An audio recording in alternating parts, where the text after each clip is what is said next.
والسلام على سيد المرسلين أما بعد فأعوذ بالله من الشيطان الرجيم بسم الله الرحمن الرحیم۔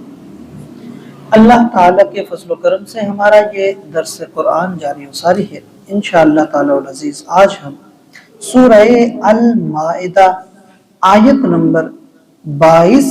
اور آیت نمبر 23 سے متعلق سننے کی سعادت حاصل کریں گے۔ یہ جو چند آیات سابقہ بھی ہماری گزری ہیں یہ آنے والی آیتیں بھی،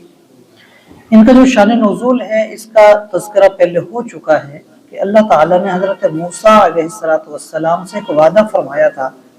کہ اللہ تعالیٰ آپ کی قوم کو، بنی اسرائیل کو بیت المقدس کا وارث بنائے گا۔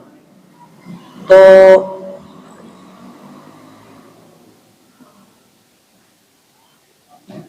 فرمایا کہ بیت المقدس کا وارث بنائے گا۔ اس میں پھر ایک امتحان تھا، اور وہ امتحان اس طرح سے لیا گیا، اس طرح سے آزمایا گیا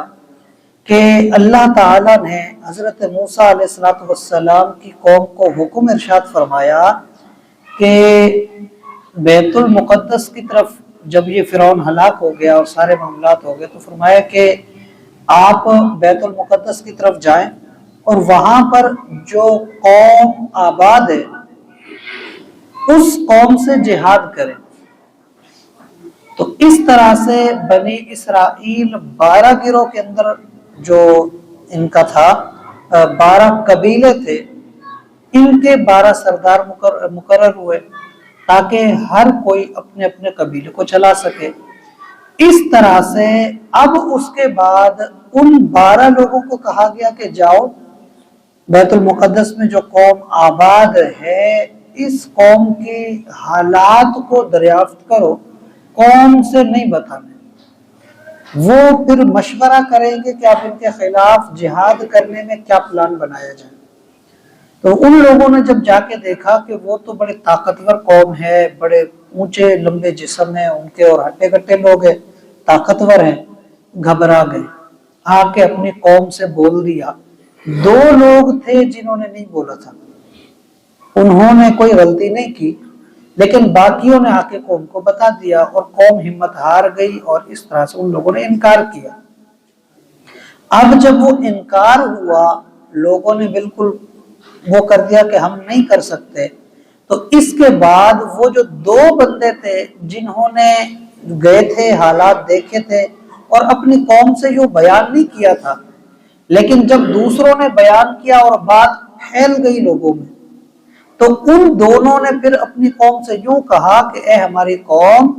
ڈرو نہیں، ہمت کرو، کیونکہ ہم نے یہ دیکھا ہے کہ ان لوگوں کے جسم ضرور بڑے بڑے ہیں لیکن ہمت ان لوگوں میں نہیں ہے،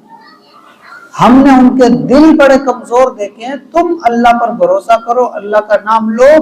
جیسے حضرت موسیٰ علیہ السلام نے فرمایا داخل ہو جاؤ، اللہ فتح تمہیں دے گا۔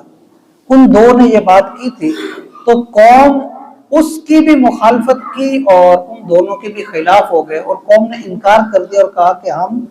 نہیں لڑیں گے، اور حضرت موسیٰ علیہ السلام سے یوں فرما دیا، یعنی قوم نے یوں کہہ دیا کہ آپ اور آپ کا رب جا کے لڑے، ہم نہیں لڑ سکتے۔ تو اس طرح سے سامنے بات کی اور تنہا چھوڑ دیا۔ تو یہ واقعہ ہوا تھا۔ اب اسی واقعے کی طرف قرآن کریم کی یہ آیتیں اشارہ کر رہی ہیں۔ حضرت موسیٰ علیہ السلام نے جیسے شروع میں ان کو نعمتیں یاد دلائی، نعمتیں یاد دلانے کے بعد پھر ان کو کہا کہ اے میری قوم، اب اس مقدس زمین میں داخل ہو جاؤ، اللہ نے یہ لکھ دیا ہے تمہارے لیے، پیچھے مت ہٹو، اگر پیچھے ہٹو گے تو ناکام ہو جاؤ گے۔ تو اس کے بعد قالو، وہ قوم کہنے لگی، یا موسیٰ، اے موسیٰ علیہ السلام، ان فیہا قوما